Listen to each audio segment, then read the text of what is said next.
Excel में कभी कभी छोटी छोटी चीज़ें भी बड़ी समस्या पैदा कर देती हैं, जैसे कि ब्लैंक सेल्स। इन ब्लैंक सेल्स को आप या तो ज़ीरो लगा के कवर करते हैं या वहाँ पर लगाते हैं आप डैश। लेकिन अगर इनकी संख्या ज़्यादा हो तब आप क्या करेंगे?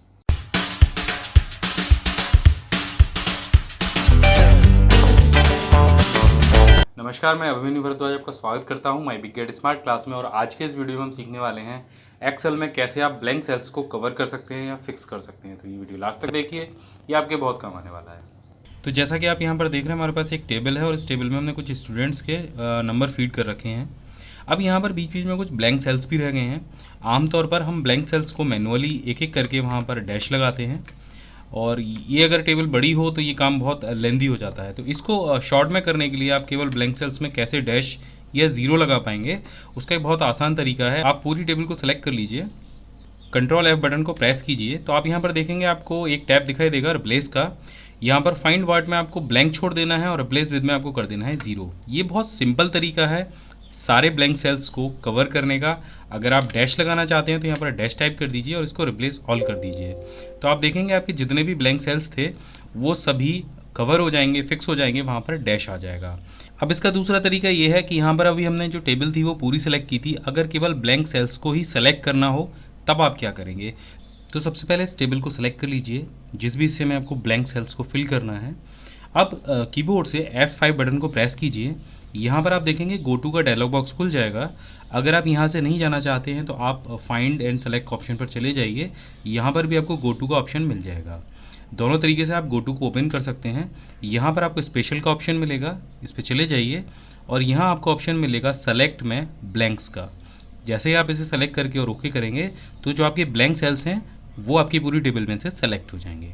अब आपको करना ये है कि आपको कोई भी लेटर, कीवर्ड या कुछ भी आप यहाँ पर डैश लगाना चाहते हैं, ज़ीरो लगाना चाहते हैं, उसको टाइप कर लीजिए। जैसे हमें यहाँ पर डैश लगाना है, उसके बाद में आपको सिंपल करना ये है, अपने कीबोर्ड से कंट्रोल के साथ में एंटर बटन को प्रेस करना है। तो आप देखेंगे आपके जो भी सेल्स सेलेक्ट किए हुए थे वो सभी सेल्स में जो डैश है वो आ गया है।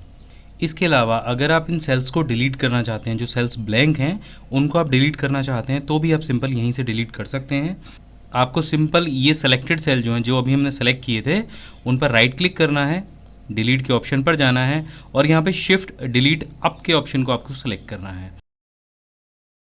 जैसे ही आप इसे डिलीट करेंगे तो आप देखेंगे जो आपके ब्लैंक सेल्स थे वो वहाँ से डिलीट हो गए और जो आपका डेटा था वो ऊपर की तरफ चला गया है। अगर आप ऐसा नहीं चाहते हैं कि ये डेटा इस तरीके से डिलीट हो तो आप यहाँ से डिलीट करते समय शिफ्ट सेल लेफ़्ट का ऑप्शन भी इस्तेमाल कर सकते हैं। इससे क्या होगा कि जो डेटा अभी ऊपर की तरफ गया था वो डेटा आपका लेफ़्ट की तरफ जाएगा, कुछ इस तरीके से, यानी जिस व्यक्ति का डेटा है उसी व्यक्ति का डेटा आपको वहाँ पर दिखाई देगा। अब मैं यहाँ पर आपको एक बहुत ज़रूरी और काम की ट्रिक भी बताने वाला हूँ। तो आपने अक्सर देखा होगा आप टेबल में जहाँ भी डैश लगा देते हैं तो जो ऑटोमेटिक सम है वो उसको मानता नहीं है। आप देखेंगे यहाँ पर हमने ऑटो सम लगाया है, लेकिन जो डैश बीच में लगाया हुआ है उसकी वजह से जो ऑटो सम है वो पूरी टेबल को सेलेक्ट नहीं कर रहा है।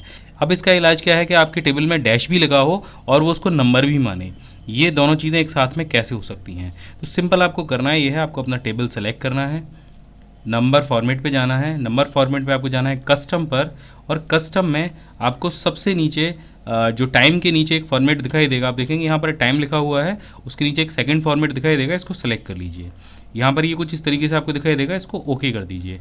अब होगा क्या कि आप जहाँ भी ज़ीरो लगाएंगे वहाँ पर डैश ऑटोमेटिकली आ जाएगा, कुछ इस तरीके से।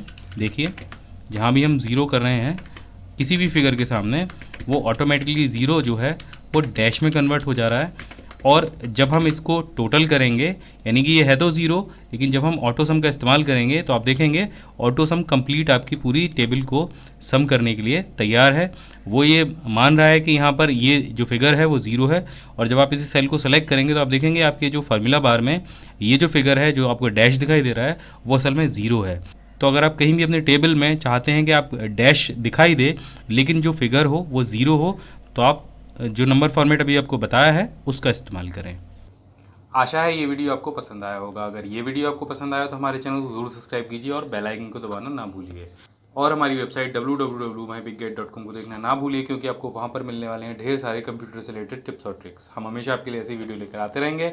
बहुत बहुत धन्यवाद।